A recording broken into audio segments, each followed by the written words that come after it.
along with Liz's list of the top 10 things you want to know about manifesting, this one is particularly interesting. And it is about changing reality and the understanding that you can actually change reality. It sounds kind of strange, but if at least you are curious about it, curious about changing reality. Now, there are levels of changing reality. And at a very low level, and what do I mean by low level? I mean low frequency, which is reactions or the host of negative feelings.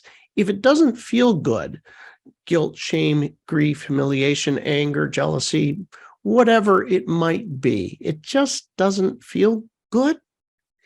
If I'm in that place, we can change reality, but we do it through effort, through force of will, or we feel like, it happened to me.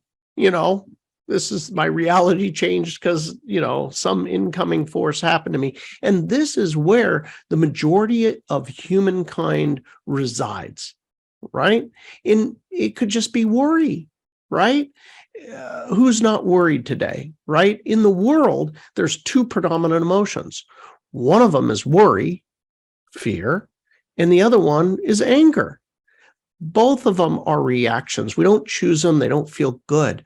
But there's another way. There is another way, which is not available till we release ourselves from the fear and the anger or whatever other feeling it would be.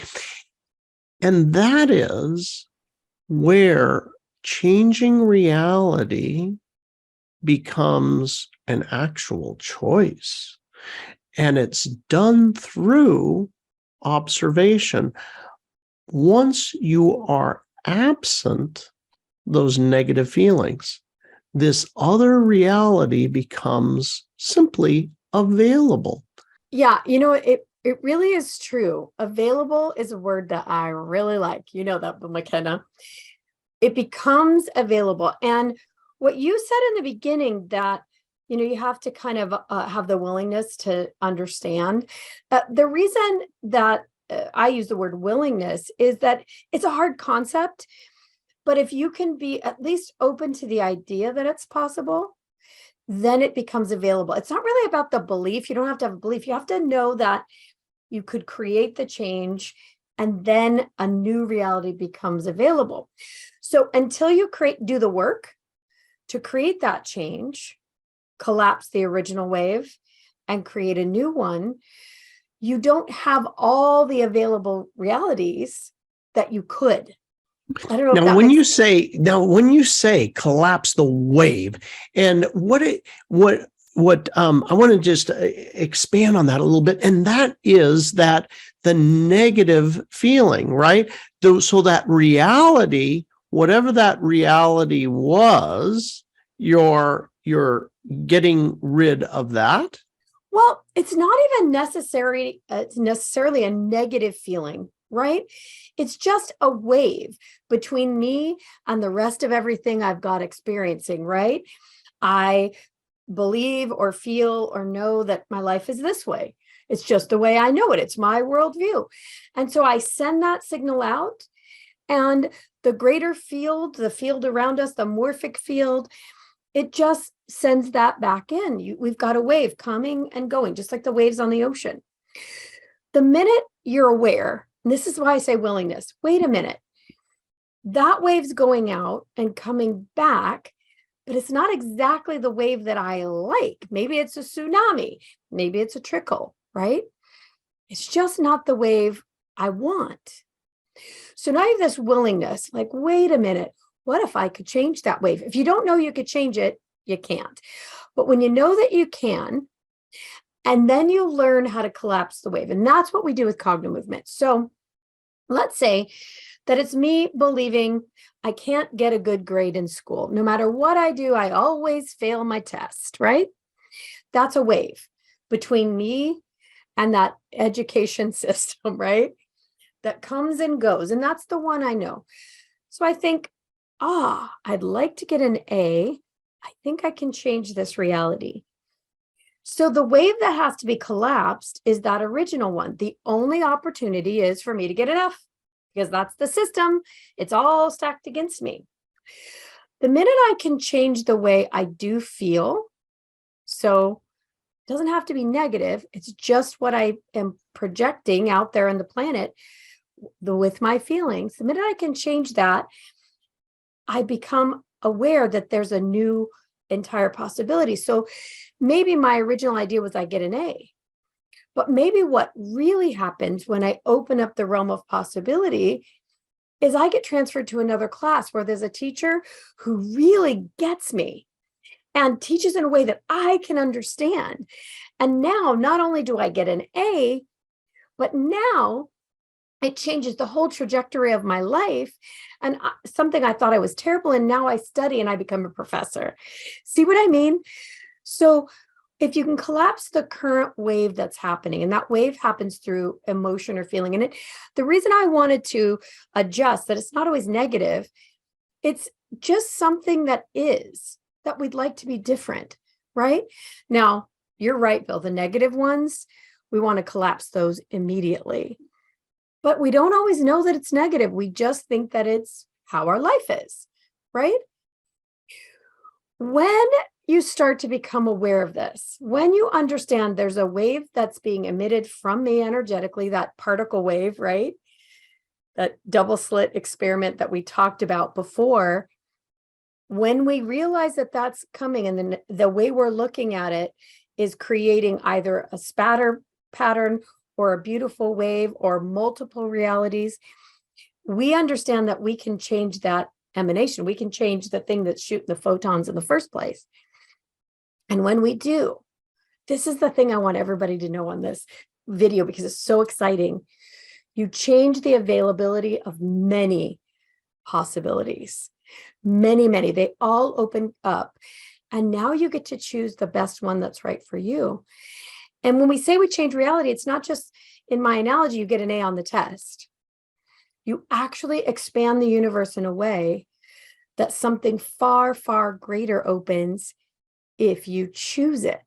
That's what's so exciting to me about this work. So with Cognomovement, we collapse the wave by collapsing the pattern, right, Bill, in the physical body. Share with everybody just quickly about the electromagnetic hormonal wave that we're sending out to everyone. So when we have any feeling, doesn't matter what it is, love, joy, bliss, anger, humiliation, fear, whatever it might be, all of them have a particular frequency. Yeah. And they literally, if you remember the times that you felt depressed, you literally felt heavy. You know, those feelings of worry, they feel a lot heavier, literally, than the feelings of when, you know, you've been in a joyful state. You know, these actual feelings that we have, you might think that, yeah, they're mine and I just have them. But there was a very interesting time that I had with my wife and daughter. We were playing a game. My daughter was only 2 years old or so.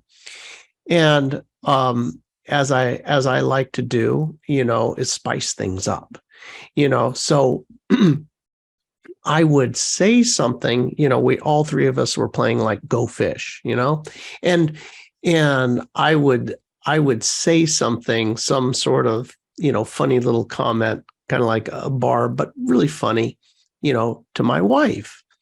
And my daughter got up, went in between us and started going like this. And what are you doing? What are you doing? And she was like, stop doing that. And so, what do you mean? You're throwing fluff balls at mommy. Fluff balls. What do you see? She said it was a pink ball coming out of my head and going over to my wife's head. When children are very young, they can see energy and auras. And she could see the fluff ball, and she was trying to knock it down. And it was pink. Now, not all fluff balls are pink. Maybe we throw some other colors, right? So all of us are doing this. We have these in our field. We're throwing them out, and people are throwing them at us, right? There's times when you've walked away and you're like, you come home and you're like, oh my God, good night. I'm done. You've gotten sucked and drained, or you feel like, have you ever had a conversation with somebody and you come home and you're like, I need to take a shower. That was like, ugh, I gotta, ugh, ugh. Well, it's all real. They're different frequencies. They're with every color, a color is an actual wavelength frequency. What you're seeing with different colors are just different wavelengths. Feelings have a wavelength. Colors have a wavelength. So we are sending these things out, and they get reflected back to us. So, as they say, if you, whatever, for example, you're lacking in your life, you start to give. And with that, your reality changes. Why? You're in a different frequency, right?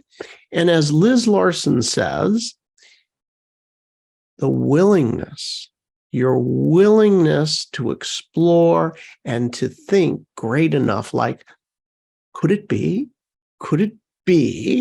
that this reality I've been living in is just one, and there could be an entirely different reality for me. And when I different reality, I don't mean, oh my gosh, I'm living in a new house now, I've transported myself.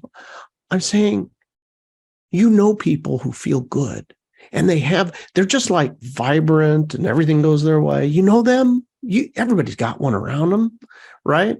Not enough of them out there, but that's an actual reality. They're living in an alternate reality. It is possible for all of us.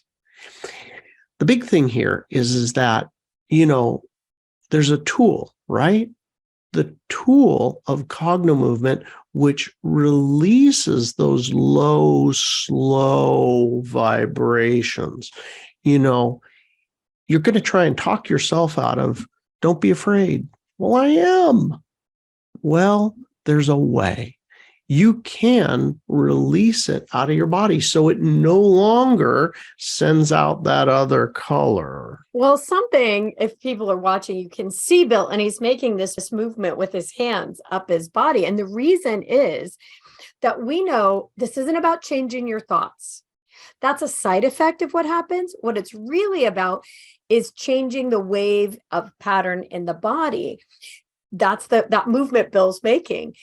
What he knows is that it's the feeling, the automated response in the body that creates a feeling and sends a signal to the brain. And then round and round that signal goes. And that's the thing that emanates the frequency hormonally, chemically, and electrically vibrating from your body that creates the wave of whatever you're experiencing. So you're emanating it, and then it just comes back in, and it's the strength of the wave. No matter if you're a little bit, it's going to come back a little bit. If that's a strong emotion, it's going to come back really strong. So if you're willing to get curious about, could I change this? That really is the first step. And then if you have a tool like Cognomovement that you can change it very, very rapidly, you change that, let's say it's discomfort in the body, collapse it to what we call neutral. It just feels like meh. Now there's that availability that opens, and you choose something else. But until that happens, you're kind of stuck in that perspective or that reality. You can't see anything else. So that's why we say number 2 on the list is willingness to get curious about whether or not you can change reality. All right, you guys, If you love this conversation, please hit that like button, subscribe so you'll get more. But more than that, comment. Let us know what you think about the willingness to be curious if you could change your reality.